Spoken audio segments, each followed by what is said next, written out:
Well, in other news, U.S. President Donald Trump says he's increasing his new global tariff from 10% to 15%. He made the announcement today on Truth Social, and all of this comes after yesterday's Supreme Court decision, which said the president overstepped his authorities on the tariff. A $4.7 billion international bridge built to secure more than $150 billion in annual trade between the United States and Canada is now operating under mounting uncertainty as tariff escalation threatens to undermine one of the most critical industrial corridors in North America.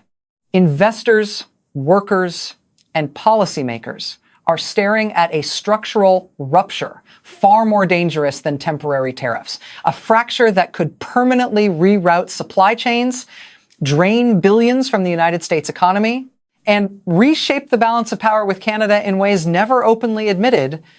Today, I will reveal the disturbing financial exposure, the hidden economic losses, and the strategic consequences that have never been fully disclosed, numbers so severe they could redefine what this trade war truly costs. The United States and Canada conduct more than $700 billion in total annual goods trade, making this one of the largest bilateral trading relationships in the world. Roughly 1/4 of that volume moves through the Detroit-Windsor corridor alone, the very artery the Gordie Howe International Bridge was designed to protect. When tariffs rise inside a system that integrated, the disruption does not move in a straight line, it multiplies. Modern automobile production in North America is deeply interwoven. A single vehicle assembled in Ontario or Michigan can cross the border multiple times before completion.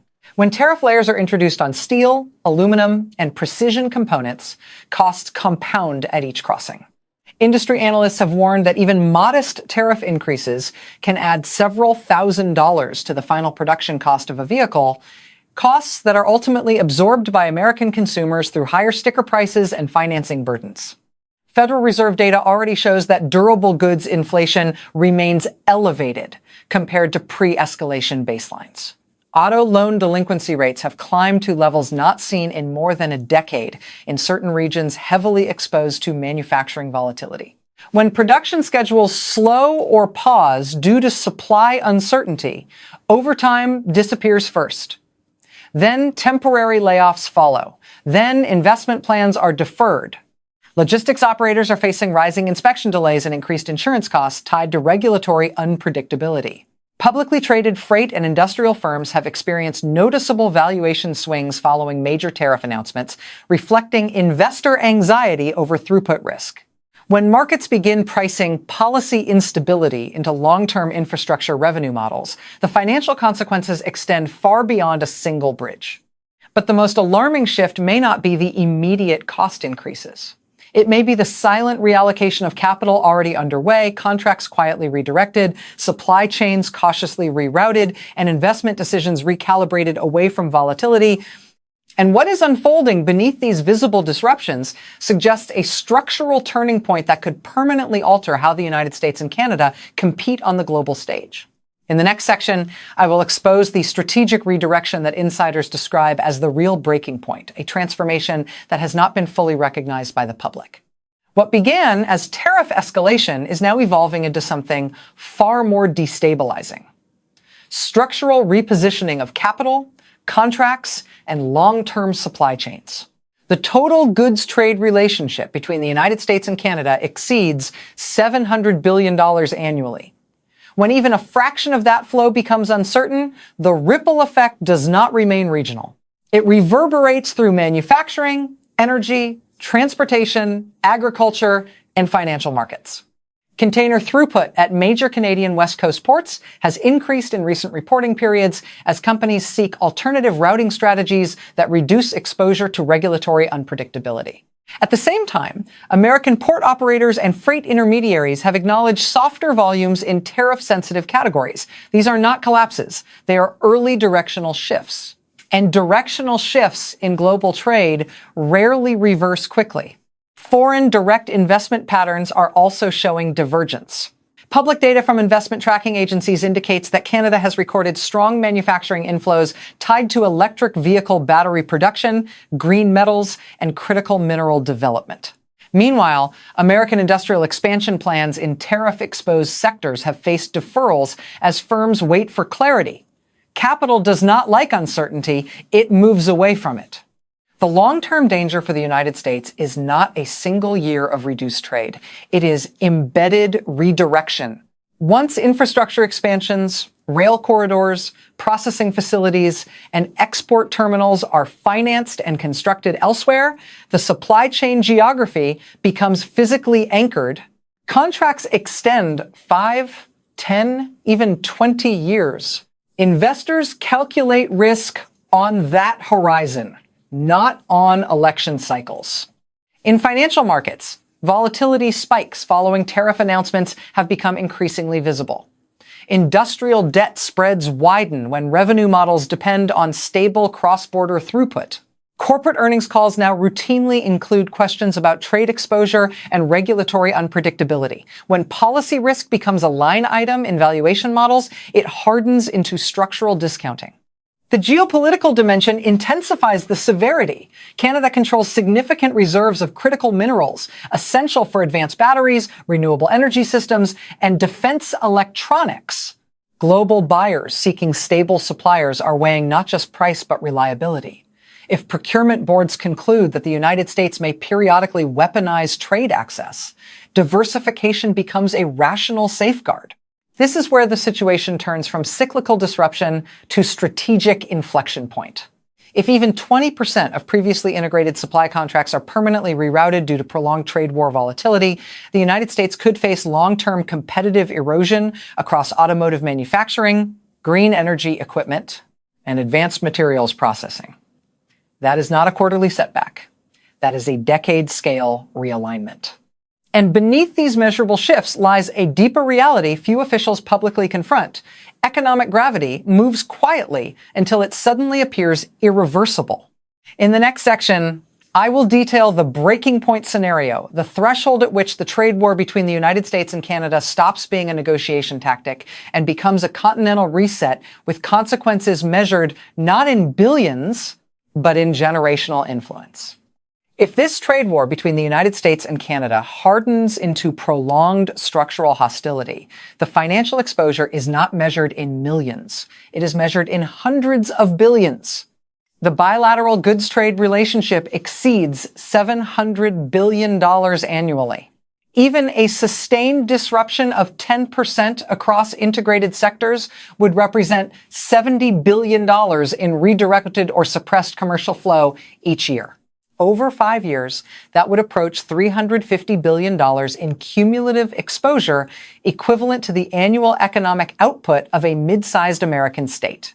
And that is the conservative scenario. The automotive sector alone represents more than $100 billion in cross-border activity annually. If tariff compounding and supply chain rerouting reduce integrated production efficiency by even 15%, industry modeling suggests cost structures could rise by several $1,000s per vehicle across millions of units. For American consumers purchasing approximately 15 million vehicles per year nationally, even a $2,000 average increase would translate into $30 billion in additional annual consumer burden. The housing and construction sector is equally exposed. Canada remains one of the largest foreign suppliers of softwood lumber and aluminum inputs to the United States market. During previous tariff episodes, lumber price spikes contributed significantly to home construction cost increases. National Association of Home Builders estimates in prior cycles showed that tariff-driven lumber volatility added thousands of dollars to the cost of a single new home. In today's higher interest rate environment, even marginal material increases can price out buyers already operating at the edge of affordability. Now, consider energy and critical minerals. Canada is the largest foreign supplier of crude oil to the United States, delivering more than 4 million barrels per day. It also supplies key battery minerals such as nickel, cobalt, and lithium. If even a portion of that supply chain becomes politically constrained or strategically redirected toward Europe or Asia under long-term contracts, American manufacturers could face intensified global competition for inputs essential to electric vehicle production and defense electronics. Foreign direct investment signals are another warning indicator. Public Canadian data has shown strong inflows tied to electric vehicle battery plants and clean energy processing corridors in Ontario and Quebec. If sustained trade volatility leads multinational firms to allocate incremental capital north of the border rather than inside the United States, the compound effect over a decade could represent hundreds of billions in lost industrial expansion opportunity. Financial markets already react sharply to tariff announcements. Equity indices tied to industrial manufacturing often experience volatility spikes when trade uncertainty rises. Bond spreads widen in sectors dependent on stable throughput. Credit rating agencies explicitly list policy unpredictability as a risk factor in sovereign and industrial outlook assessments. But the most severe long-term risk is structural rerouting. Supply chains are physical systems. Once ports expand capacity, rail corridors are upgraded, mineral extraction projects are financed, and multi-year procurement agreements are signed, trade flows become embedded in infrastructure, reversal becomes expensive and politically difficult. Historical trade realignments, such as those following major geopolitical shocks, have often persisted for decades. If prolonged trade war dynamics permanently redirect even 25% of integrated cross-border contracts into alternative corridors or non-United States aligned supply networks, the competitive consequences could last a generation. This is no longer a question of leverage. It is a question of economic gravity. And what few are publicly discussing is the scenario that economists privately model as the true inflection point, the moment when confidence erosion triggers accelerated capital flight, talent migration, and durable supply chain decoupling between the United States and Canada. For more than 3 decades, North America functioned as an integrated production platform. Supply chains were optimized across borders to reduce cost, increase speed, and maintain global competitiveness against Europe and Asia. The Detroit-Windsor corridor was not merely a crossing. It was a circulatory system supporting millions of jobs and hundreds of billions in economic output. But prolonged tariff volatility changes corporate behavior in ways that are rarely reversed quickly. When multinational firms perceive recurring policy risk inside the United States, they respond by diversifying exposure. They expand secondary production lines. They sign longer-term procurement agreements outside vulnerable corridors. They build redundancy into logistics networks. Redundancy is expensive. But unpredictability is more expensive. Canada's strategic advantage in this environment is not size, it is stability. The country controls critical minerals required for electric vehicle batteries, advanced manufacturing, and defense systems. It supplies more crude oil to the United States than any other foreign nation. It has positioned itself as a reliable exporter of green-certified aluminum and steel, and it has marketed predictability as a competitive asset. If global manufacturers increasingly perceive Canada as the more stable node in North American supply chains, incremental capital allocation will follow. Over time, incremental shifts compound. A battery plant here, a processing facility there, a long-term mineral extraction contract with Europe or East Asia. None of these decisions dominate headlines individually. Together, they reshape economic geography. The United States still possesses enormous structural strengths. The largest consumer market in the world, unmatched financial depth, world-class research institutions, and scale in advanced technology. But scale does not neutralize uncertainty. In fact, the larger the system, the more expensive friction becomes. The most dangerous scenario is not immediate collapse. It is slow divergence. Imagine a future in which a growing share of electric vehicle supply chains, green metals processing, and critical mineral exports bypass United States manufacturing corridors entirely. Imagine a scenario in which even 15 to 20% of previously integrated cross-border contracts are permanently rerouted due to prolonged volatility.